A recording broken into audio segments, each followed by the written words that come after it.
मानव विकास संगठन हरियाणा की तरफ से आपका अभिनंदन और स्वागत है। प्यारे बच्चों, हमने dust of snow first poem आपके पास शुरू कराई थी और अगले नेक्स्ट लेक्चर में हम डस्ट ऑफ स्नो जो पोएम है उसके बारे में चर्चा करेंगे।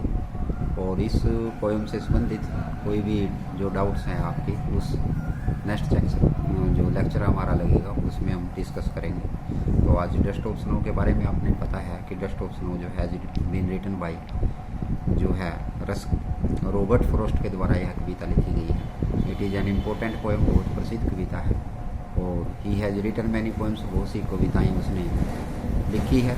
It gives us a good message, यह एक हमें जो है बहुत अच्छा संदेश देती है।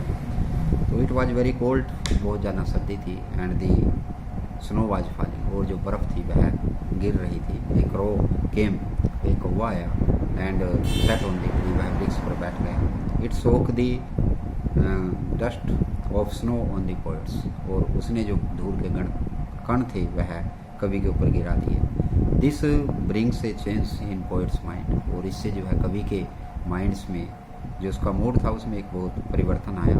ही स्टॉप थिंकिंग, और उसने सोचना जो है बंद कर दिया।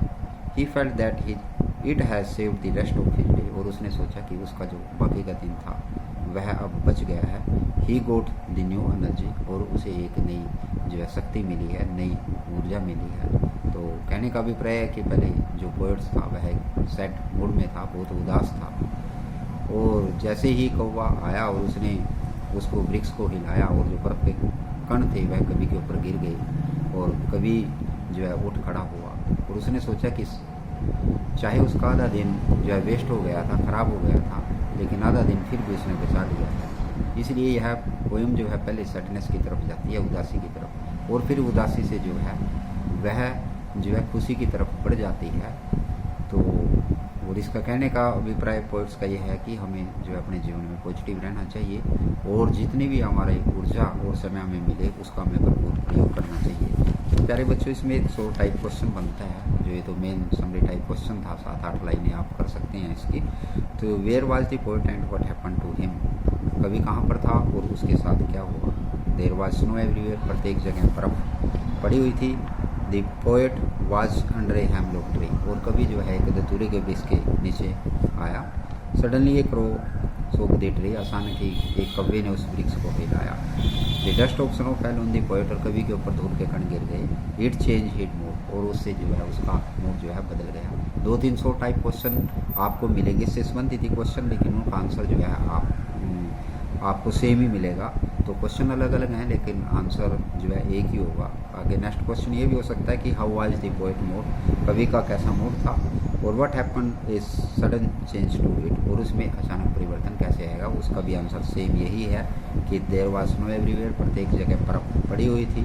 The poet was under a hemlock tree, एक वृक्ष के नीचे जो है बैठा था कवि। सडनली एक रो, और अचानक कौवा आया और उसने वृक्ष को हिलाया। The dust of snow fell on the poet, और कवि के ऊपर धूल के कण गिर गए। इट चेंज हिज मूड, और उससे उसका मूड जो है बदल गया। तो नेक्स्ट उसमें स्टैंजे है इस पोएम्स के प्यारे बच्चों, 2 स्टैंजे हैं, और स्टैंजों में भी आप देखेंगे कि मिलते जुलते क्वेश्चन है, बहुत ईजी क्वेश्चन है। जब आप समरी टाइप क्वेश्चन देखेंगे, 100 टाइप क्वेश्चन रीड करेंगे, तो स्टैंजों के जो क्वेश्चन हैं उनसे ही निकल कर आएंगे।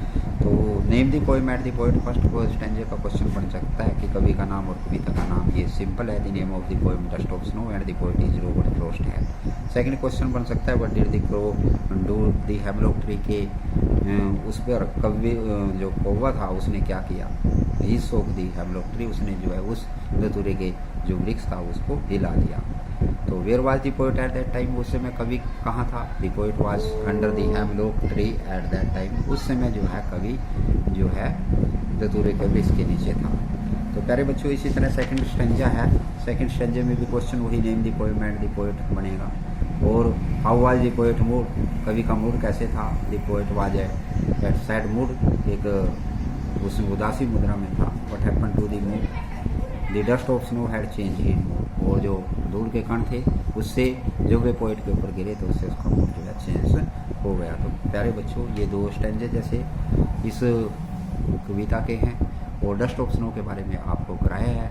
वो आप डस्ट ऑफ स्नो का summary type question, 100 type question जो है आपने देखना है, और स्टैंजे जो है इनकी रिवीजन करनी है और अपनी नोटबुक में भी लिखनी है। किसी बच्चे का जो डाउट्स, किसी ने क्वेश्चंस के बारे में कोई क्वेश्चन पूछना है, इस पोएम से संबंधित रिलेटेड कोई भी किसी की क्वेरी है, क्वेश्चन है, तो नेक्स्ट जैसे हमारा ऑनलाइन 10th का लेक्चर लगेगा तो उसमें आप जो है डिस्कस कर सकते हैं। और तब तक आपने जो है इस पोएम को जो है स्टैंजेस के लिखने हैं, 100 टाइप क्वेश्चन अपनी नोटबुक पे लिखने हैं और एक समरी टाइप क्वेश्चन लिखने हैं।